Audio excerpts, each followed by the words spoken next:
जब आदमी की ससुराल में मायके में जाकर बुराई करती हैं औरतें भी डंक मारती हैं। ज्यादातर औरतें मायके में जाकर बुराई करती हैं। मैं कह रहा हूं आप मायके में जाकर कभी बुराई ना करो, क्योंकि सास को फिर उस दिन से उसका पति उसको राक्षस लगने लगेगा, अपना दामाद राक्षस। मैं कह रहा हूं कि आदमी लोग बेचारे देखते रहते हैं कि औरतें उनको डंक मारती हैं। ससुराल में जाएगी, मायके में जाएगी, नहीं जी उसकी तो इतनी बुराई करेगी, इतनी बुराई करेगी। मैं कह रहा हूं कि यहां लगती है, यहां पति की कई बार दिल इधर होता है, किधर होता है? हाँ इधर, यहां लगती है। बेचारा जब पहले दिन लड़की देखने गया था तो यहां लगी थी उसे। लड़की पसंद आई थी, यहीं से आई थी कि नहीं? सगाई यहीं से हुई थी कि नहीं? दिल में लगी। लेकिन 6 महीने के बाद जब उसने बुराई की मायके में जाके, यहां लगा डंक, दिल पे लगा। और आपको बता रहा हूं ज्यादातर हार्ट अटैक भी यहीं होता है। आदमी को ये होता है। क्यों होता है हार्ट अटैक? उसको तो यार मेरी पत्नी मेरी बुराई कर रही है, डंक यहां लगता है। आप समझ रहे हैं कि नहीं? ज्यादातर औरतों के हार्ट अटैक कम होते हैं, आदमियों के ज्यादा होते हैं, उनको यहां लगता है।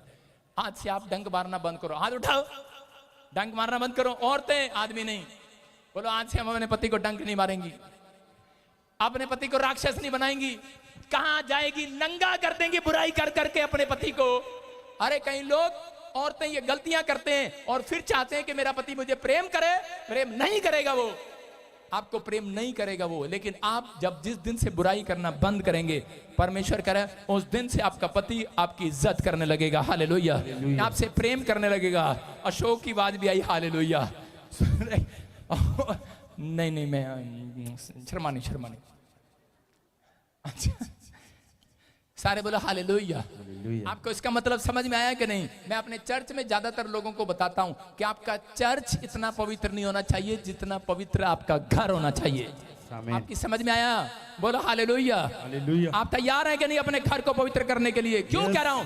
भजन संहिता 127 के 1 में लिखा, कह रहा यदि घर को यहोवा ना बनाए तो कह रहा बनाने वाले का बनाना व्यर्थ है। घर बनाने की बात नहीं कर रहा है यहां पर। कह रहा है यदि परमेश्वर कहता है पति पत्नी को ना बनाए, यदि परमेश्वर परिवार को ना बनाए, फैमिली को ना बनाए, तो बताओ जिसकी शादी नहीं हुई वो कभी कहेगा बिल्डर को, हेलो 1 कमरा पत्नी के लिए बना दो, 2 कमरे बच्चे के लिए बना दो और 2 कमरे मेरे लिए बना दो, बेवड़ा?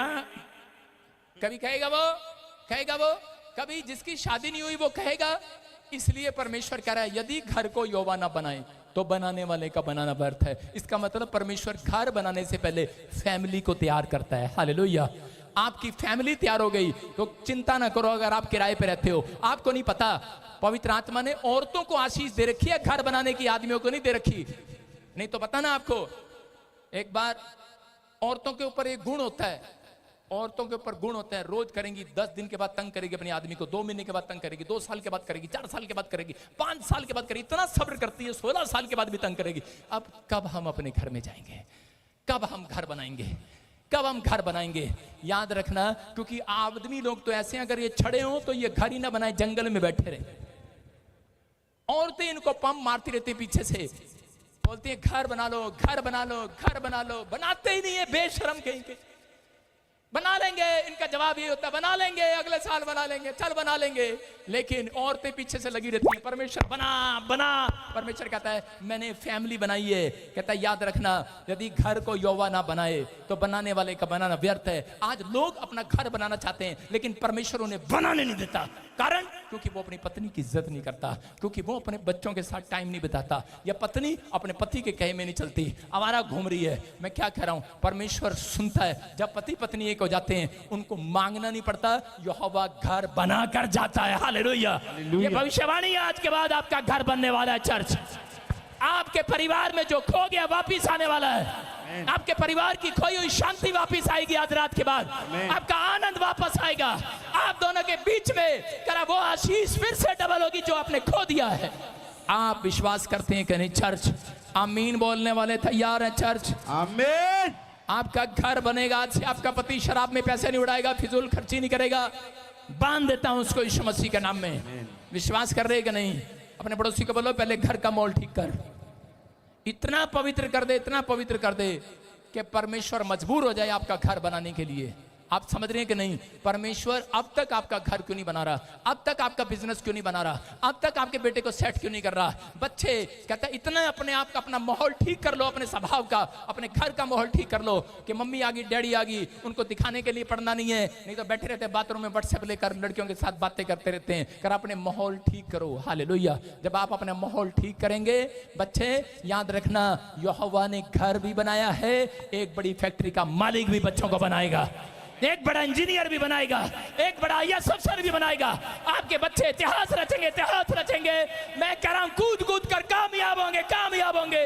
आप मेरी तरह जंप लगाएंगे यीशु मसीह के नाम में, आनंद करेंगे। थोड़े दिन के बाद आपको कहना ना पड़ेगा कि यहोवा तूने मेरे लिए कुछ नहीं किया। बोला हालेलुया। यहोवा कहता है पहले तुम मेरे लिए कुछ करके दिखाओ, अपने परिवार की शांति को भंग ना करो। कितने चाहते हैं आप पति पत्नी के संबंध को ठीक करें? उसको लिख लें आप। गुस्सा आए तो उसको माफ कर दो। समझ रहे कि नहीं? गुस्सा आए तो माफ कर दो। एक दो पति पत्नी थे, एक बार एक औरत मेरे पास प्रार्थना कराने आई, बोली मेरी कमर में दर्द, दुआ कर दो। कहती मैंने 4 बार ले हैंड करा लिया, अब तक नहीं गया। मैंने कहा परमेश्वर चला जाए, लेकिन नहीं गया। मैंने प्रभु को पूछा, प्रभु ने कहा इसको बोल अपने पति को माफ कर दे। और जैसे ही मैंने कहा, बोलती कहती ना उसको माफ नहीं करूंगी, कसाई है कसाई वो। मैंने कहा क्या हो गया बहन, ऐसे कसाई बोल रही इसको? कहती कसाई है, जमी कसाई। मैंने कहा क्या हो गया? कहती इसी की वजह से तो कमर में छिड़काया। मैं कहा क्यों आया? कह रही मैंने कहा कि संदूक में हाथ लगवा दे, थोड़ा सरकवा दे। कहता बिजी हूं मैं, सरका ले। और कहती मैंने जोर लगाया, मेरी कमर में चिणका आ गया। कहती इसलिए, कहती इसका नाम भी ना लेना मेरे सामने। मैंने कहा माफ कर दे इसको, अगर तू माफ करेगी ठीक हो जाएगी। और जैसे उसने माफ किया, वो अगले मिनट में चंगी हो गई यीशु मसीह के नाम में। आप समझ रहे कि नहीं? हो सकता आपका पति माफ के लायक ना हो, जूते खाने के लायक हो, लेकिन आज माफ कर दो। मैं हट रहा हूं वहां से जूतों वाली बात पे। अरे कैमरा इधर रखा, सारे बोलो हालेलुया। समझ में आ रहा है कि नहीं? आपका पति माफ करने के लायक अगर नहीं भी है, मैं कह रहा हूं करना पड़ेगा। इधर से हमारी बात ज्यादा आमीन। मैं आप समझ में आया कि नहीं? कहता कि आपका पत्नी माफ करने के लायक है या नहीं, लेकिन आज माफ कर दो उसको। कह रहा आपके घर में स्वर्गदूत डबल एंट्री करेंगे यीशु के नाम में। कह रहा है कि आप माफ करो। कह रहा दूसरा, कह रहा है कि आप हो सके तो सबसे पहले सॉरी बोलो। आपको एक बात बता दूं, औरतें लाख गलतियां करती हैं, लेकिन सॉरी कभी नहीं बोलती। ज्यादातर आदमियों को बेचारों को बोलनी पड़ती है। उनको पता रोटी नहीं मिलेगी, खाना नहीं मिलेगा, भाई बच्चे तैयार नहीं होंगे, बच्चे कहेंगे पापा मम्मी, सॉरी उन्हें बोलनी पड़ती है। आपको नहीं पता, मैंने भाई साहब 120 बार सॉरी मांगी होगी फिर भी बात नहीं बनी भाई साहब। आप क्या कह रहा हूं? आदमियों को सॉरी मांगनी पड़ती है, औरतें तो सॉरी मांग के राजी नहीं है। मैं मैके चली जाऊंगी तो सॉरी मांगता रहियो, धमकी देती है कैसे? आदमी बेचारा क्या करे, काम के बोझ का मारा बेचारा कहेगा कोई नहीं रुक जा।